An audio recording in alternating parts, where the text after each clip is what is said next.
You may have heard about servant leadership from many different sources, but may not understand it. Servant leadership is but one form of leadership that a leader should have in their kit bag. Servant leadership is a powerful tool a leader can use to influence subordinates, increase organizational performance, increase individual commitment to the organization, and promote caring for others inside of the organization.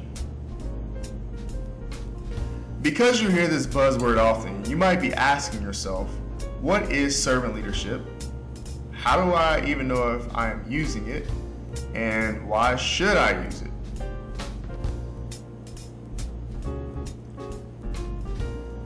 Servant leaders are those in position of leadership who put their followers' needs above their own personal needs. They are humble, and this humility encourages followers to become fully engaged in their work. These are truly people-first oriented people. So how do you behave like a servant leader? Well, there are 9 key dimensions to servant leadership, which correlate to 9 behaviors. The first being, be empathetic. Engage in emotional healing with subordinates, or the act of showing sensitivity to others' personal concerns. For example, being sensitive to personal setbacks of followers. Secondly, create value for the community.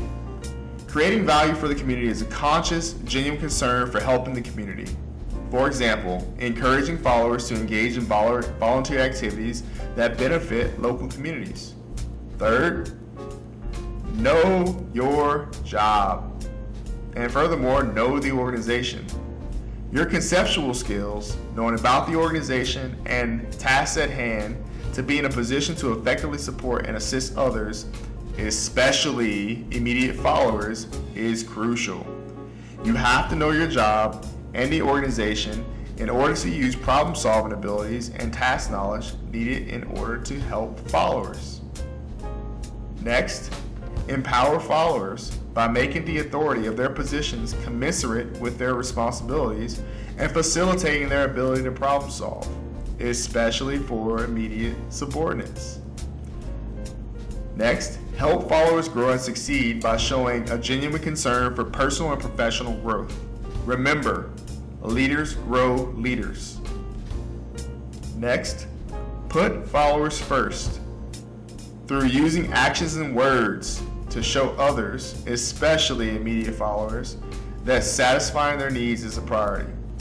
Supervisors who practice this principle often break from their own work to assist subordinates. Behave ethically by interacting openly, fairly, and honestly with others. Servant leaders do not compromise ethical principles in order to achieve success. Next, build relationships through the act of making a genuine effort to know, understand, and support others in the organization, with an emphasis on building long-term relationships with immediate followers. And finally, develop a servanthood attitude, or a way of being marked by one's self-identification and desire to be characterized by others as someone who serves others first.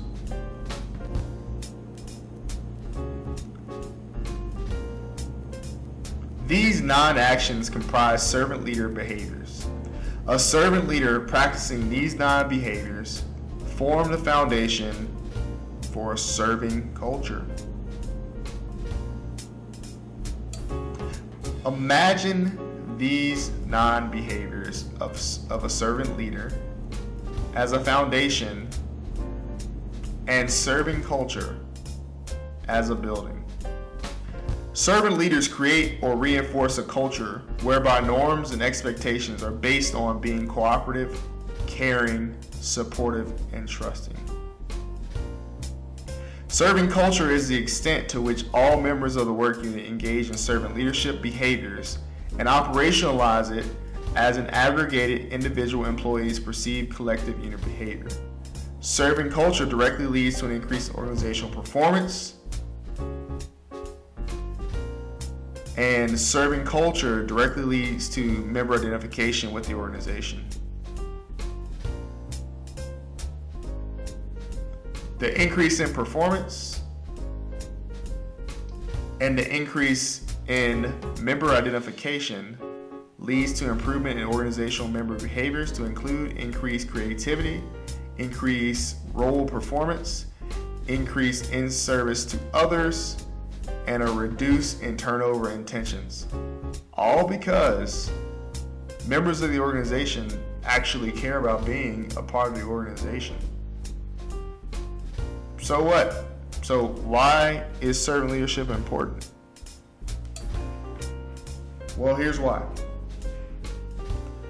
Escalating levels of competition, internal and external to our organization, point to the need for leadership that emphasizes the development of subordinates so that their full potential can be realized. The complex environment in which we operate requires multiple minds thinking and perceiving at different rates in order to come to solutions to complex problems. Next, as subordinates' educational levels increase, autocratic leadership becomes intolerable.